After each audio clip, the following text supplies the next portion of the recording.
मीनाक्षी आटोपलं तुझं? चहा घे चल. नाही नको, मला जरा आता थोडं. काय मला जरा आत्ता बस चहा घे. आई अहो. बस माझ्या बरोबर चहा घे, मी पण येते ना.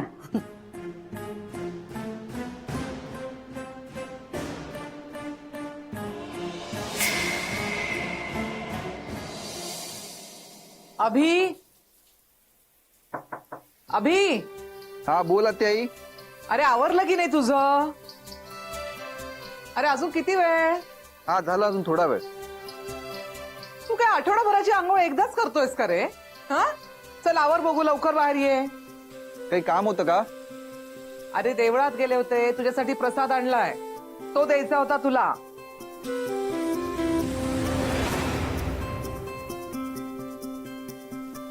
लवकर ये बघू बाहेर, किती वेळ?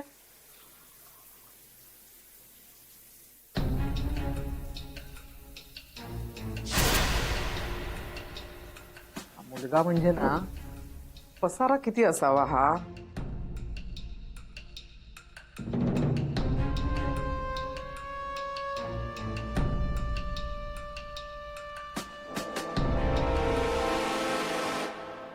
खरंच चहा वेगळा झालाय का आज?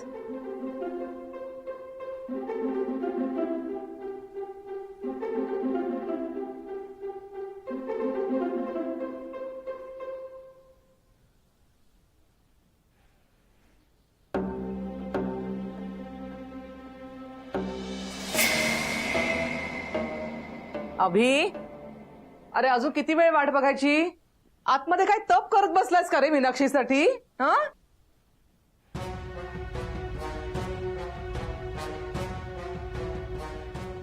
मीनाक्षी काय झालं काय? पाणी, अभिंच्या खोलीतलं पाणी संपलंय ना, ते भरायचं विसरून गेले. मी आलेच पटकन. अगं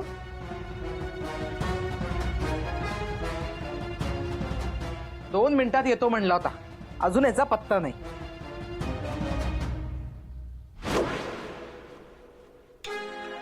मी कंटाळले रे बाबा आता.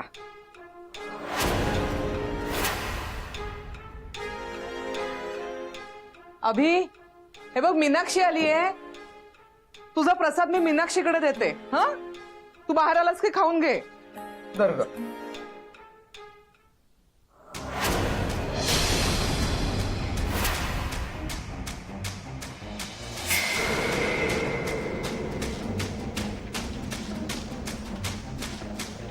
हे काय?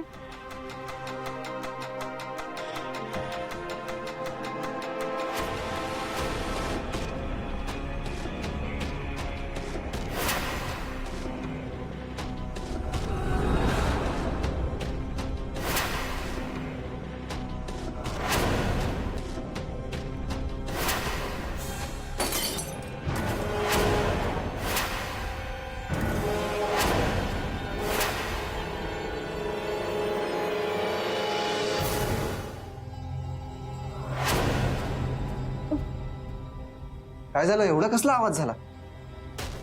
मीनाक्षी थांब, हात नको लावूस. अगं काच लागेल हाताला. अरे हा कागद कसला होता?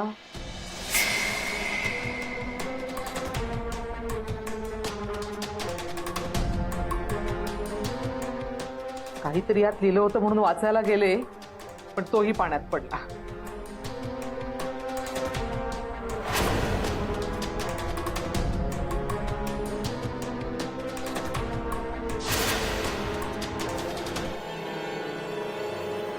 काही कळत नाही, पाण्यामुळे ना सगळी अक्षरं पण वाहून गेलीत.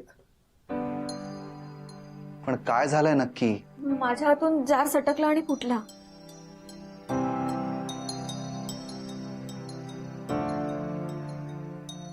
अहो तुम्ही काय करताय? काचा लागतील हाताला, तुम्ही नका टेन्शन घेऊ. It's okay. बरं कसला कागद आहे हा? अरे तेच तर बघत होते ना, तुझ्या शर्टच्या खिशामध्ये होता. माझ्या शर्टच्या खिशात कसा असेल? शर्ट तर इस्त्रीवाल्याकडनं आलाय आणि मी खिशात असा कुठलाच कागद ठेवला नव्हता. बरं काय लिहिलंय त्यात? आता तेच तर वाचायचा प्रयत्न करत होते तर तेवढ्यात हिच्या हातातून जग खाली पडला आणि माझ्या हातातून कागदही निसटला आणि खाली पाण्यात पडला. आता त्याची शाई पण पसरली आहे सगळी, काहीच कळत नाहीये.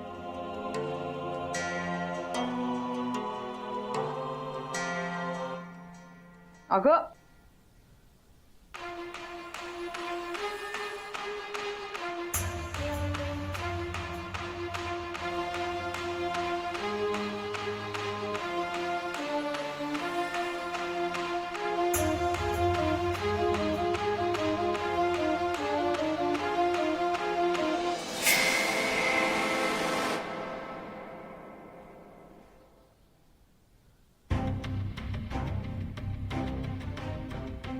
काय चाललंय हे सगळं?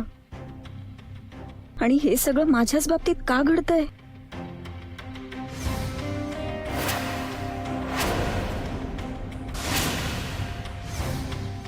मला कुणापासून काही लपवायचं तर नाहीच आहे, पण पण कुणाला काही सांगता येत नाहीये हेही तेवढंच खरंय.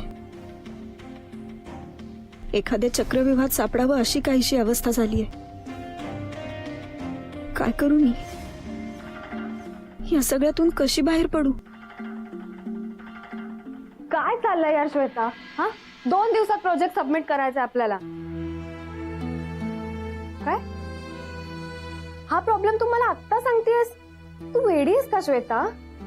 एवढं सगळं घडून गेलं हे आधी का नाही सांगितलंस तू मला? It's okay, it's okay.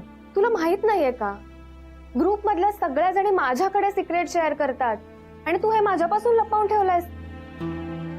बरं ठीक आहे, मी तुला नक्की मदत करते ह्यात. ओके, एक काम कर, मला अर्ध्या तासात भेट. मी तुला नोट्स पण देते आणि तुझ्या प्रॉब्लेमवरचं सोल्युशन पण सांगते. Okay, bye.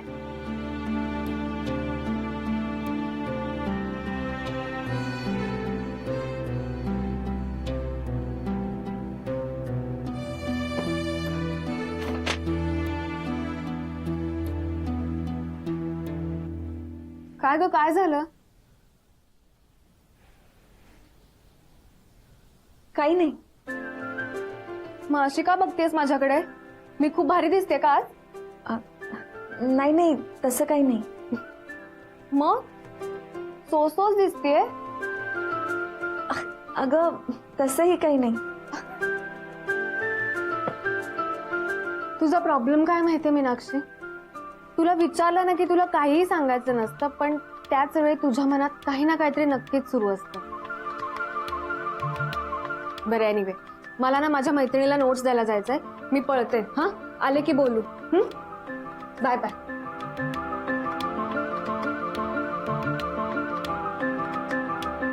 सोहा,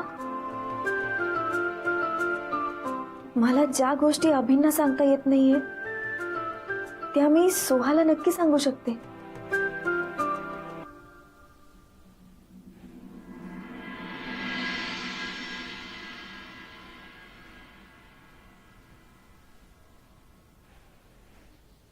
काय लिहिलंय काही कळत नाहीये. शाई पुसली गेल्यामुळे ना एकही अक्षर नीट दिसत नाहीये.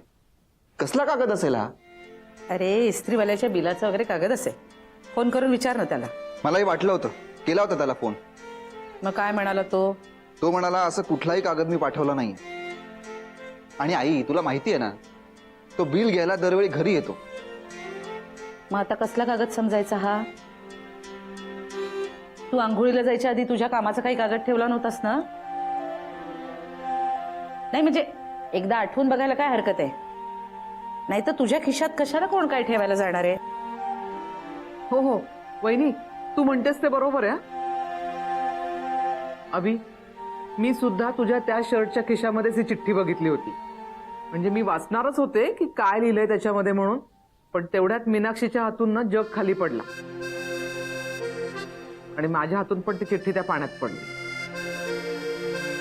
नाही हा, माझ्या खिशात असा कुठलाही कागद मी ठेवला नव्हता. मीनाक्षी, तुम्हाला या कागदाबद्दल काही माहिती आहे का?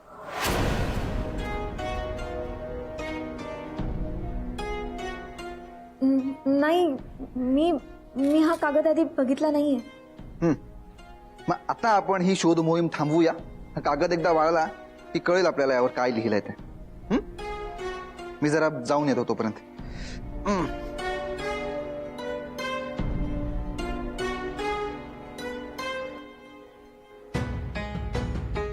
हा कागद वाळण्याआधीच मला सगळं काही सांगून मोकळं व्हायला हवं. आज रात्रीच मी सोहाला सांगून टाकते सगळं.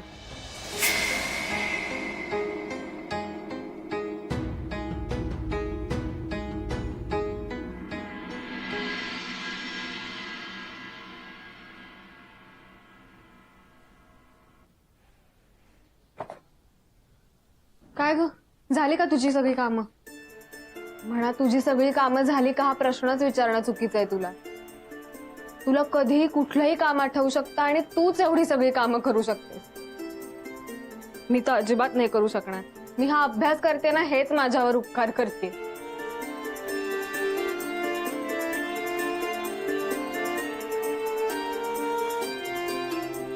काय ग, हशी का बघतेस माझ्याकडे?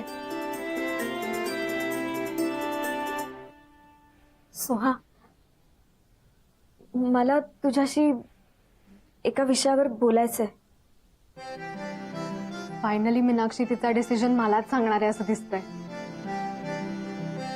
बहुतेक माझ्याच थ्रू दादाला होकार मिळणार आहे असं वाटतंय. क्या बात है सोहा. बोल ना, काय बोलायचंय?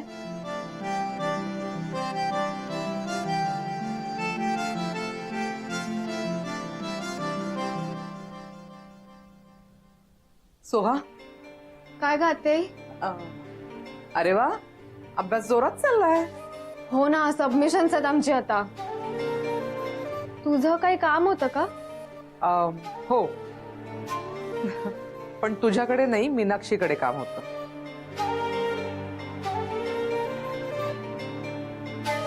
अगं काय झालंय, तू शेक दिल्यामुळे माझ्या कमरेचं दुखणं जरा बरं झालं होतं. नाही म्हणजे बरं वाटत होतं मला, पण आता काय करणार ग, थंडी सुरू झाली आहे तर परत दुखणं वाढल्यासारखं झालंय. म्हणून विचारायला आले होते की परत शेक देशील का. अहो विचारताय काय, तुम्ही व्हा पुढे, मी देते शेकून. तू हा अभ्यास करतीयस पण लवकर झोपा. हो. चल ये. मी येते.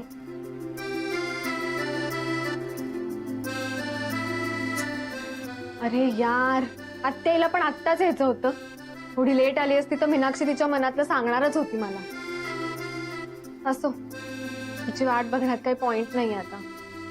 चला अभ्यासाला लागा.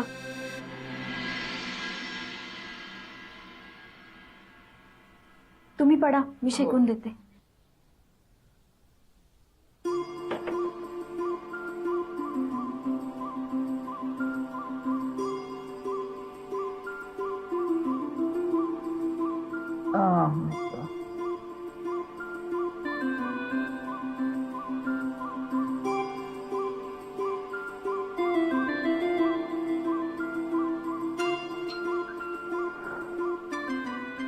आता जरा बरं वाटतंय बघ.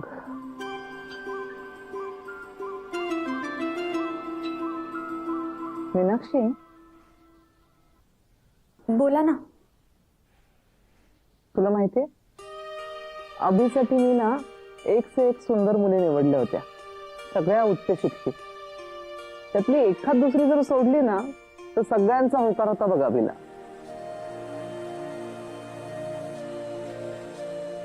हे बघ मीनाक्षी, म्हणजे तुला दुखवण्याचा माझा हेतू नाहीये किंवा तुझी मी कोणाशी तुलनाही करत नाही, पण अभि तुझ्यावर प्रेम करतो. त्याला तुझ्याशीच लग्न करायचंय, म्हणून मी पण तुला होकार दिला की नाही? दिला की नाही?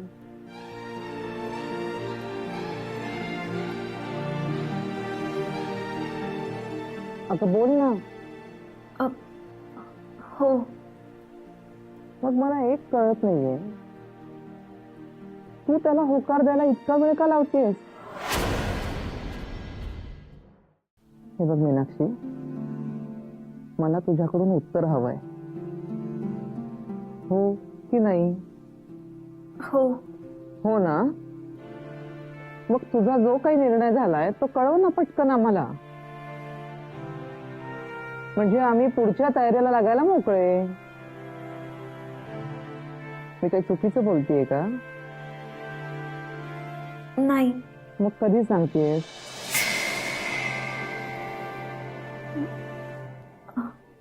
उद्या सांगते. उद्या सांगशील नक्की? हो. ठीक आहे.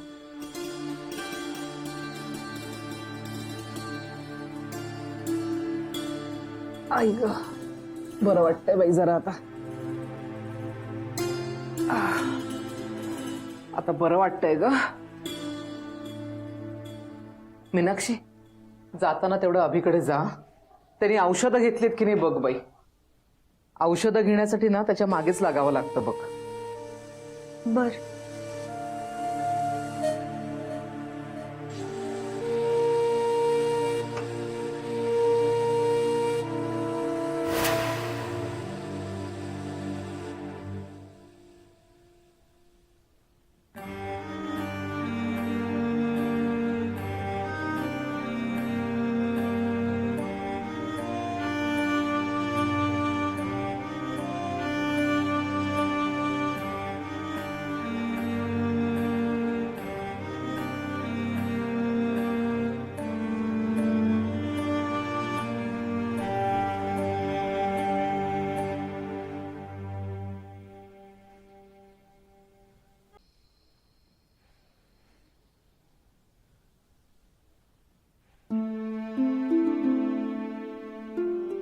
हा फोन आता माझ्याकडे असता तर किती बरं झालं असतं ना. जी गोष्ट मी समोरासमोर सांगू शकत नाही तीच गोष्ट मी फोनवरून सांगू शकले असते.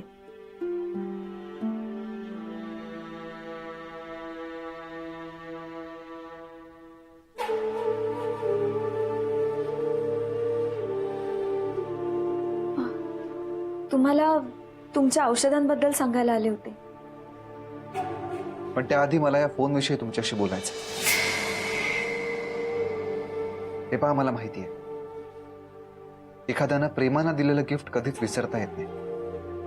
तुम्हाला माझी नाही, निदान या फोनची तरी नक्कीच आठवण येत असेल, हो ना?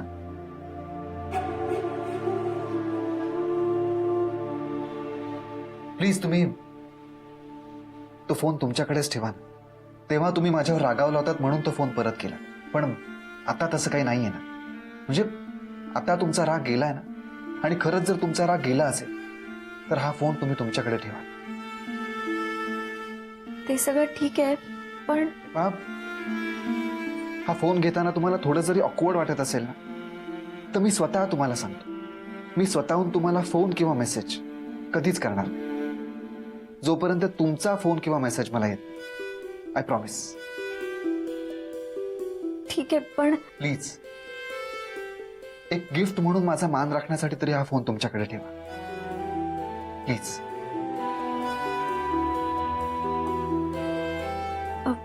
मी तुम्हाला तुमच्या औषधांबद्दल सांगायला आले होते ना. कुठली औषधं कधी घ्यायची हे माहिती आहे ना तुम्हाला? हो. मग आज घेतलीत? नाही. का? कारण तुम्ही औषधं द्यायला आलात की त्यानिमित्तानं तुम्हाला पाहता येतं.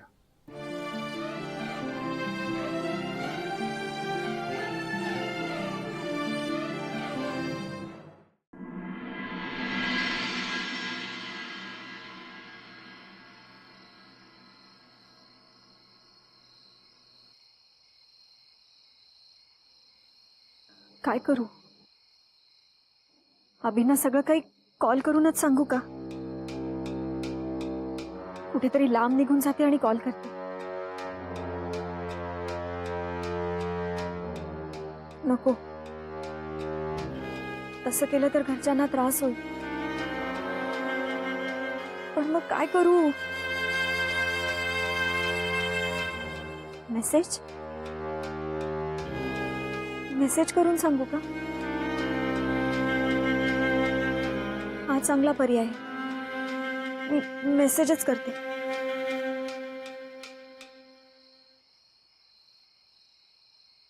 अभि, मला माहिती आहे तुम्ही अजूनही माझ्या उत्तराची वाट पाहताय.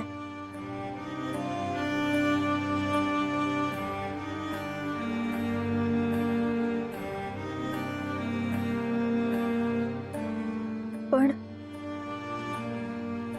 त्याआधी मला तुम्हाला माझा भूतकाळ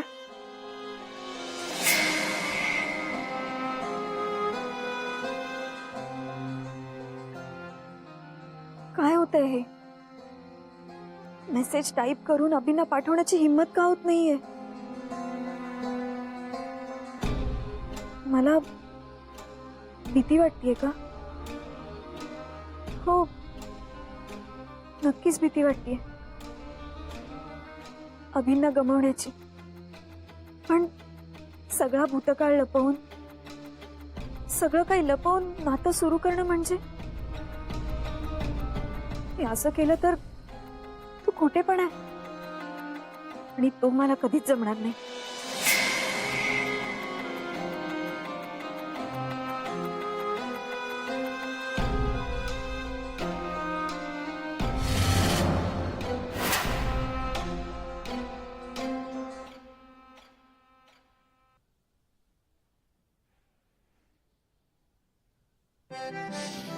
चला, फायनली मीनाक्षीने फोन तरी स्वीकारला. आता असंच एक दिवस माझे प्रेमही स्वीकारतील. येस, बी पॉझिटिव्ह अभिजित, बी पॉझिटिव्ह.